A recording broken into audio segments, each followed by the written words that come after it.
My wife cheated after 15 years together, and this is my story.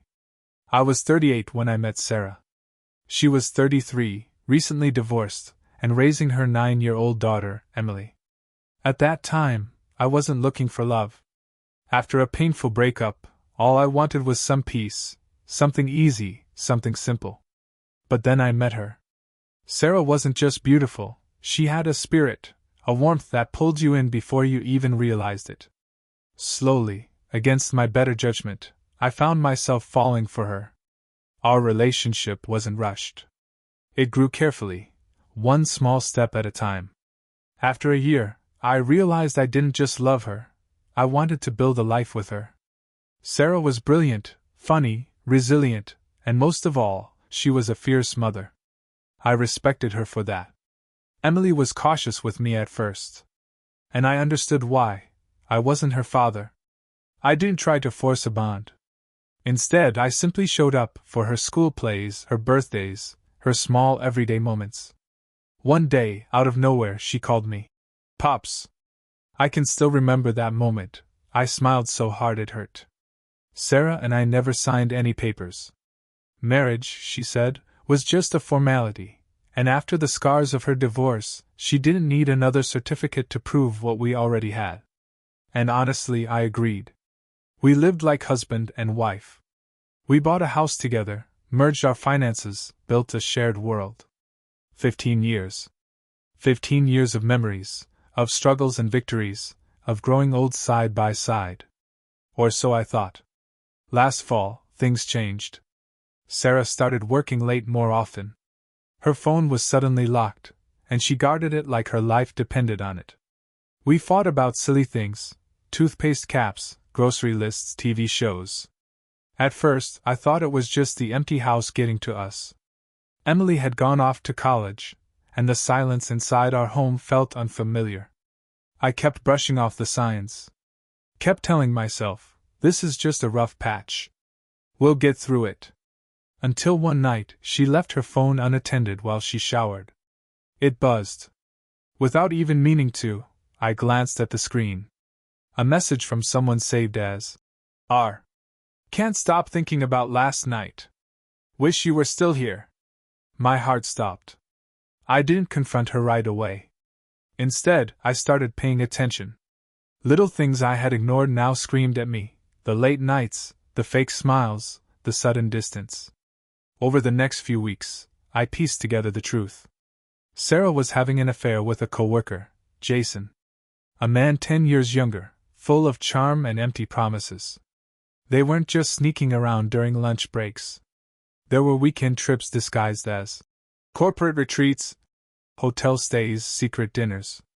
It had been going on for over 6 months. When I finally confronted her, calmly, heartbreak weighing down every word, she didn't deny it. She didn't cry, didn't apologize. She just looked at me and said, I haven't felt alive in years. Jason made me feel seen. I sat there, numb. 15 years of loyalty, love, and sacrifice, all wiped away like it meant nothing. I stood up, packed a small bag, walked out of the house we built together, without looking back. A few days later, Emily called. The girl who once hugged me tight when she had nightmares. She sounded angry. You're being selfish, she said. Maybe you should grow up and just let Mom be happy. And then she added, you two weren't even married anyway. Those words crushed me in a way I can't explain. I moved 2 towns over. Started a new life in a small, dusty apartment. No photos on the walls. No shared bank accounts. No familiar faces. The first few months were brutal. Some mornings I didn't even want to get out of bed. The silence was deafening, louder than any argument we ever had. But slowly, something shifted. I started going on long bike rides. Picked up woodworking again. Laughed with old friends I hadn't seen in years. Found pieces of myself I didn't even realize I had lost. 6 months later, out of nowhere, Emily texted me. I'm sorry. I didn't understand what you meant to us until you were gone. I stared at the message for a long time. But I didn't reply. Some wounds need time to breathe before they can even think about healing.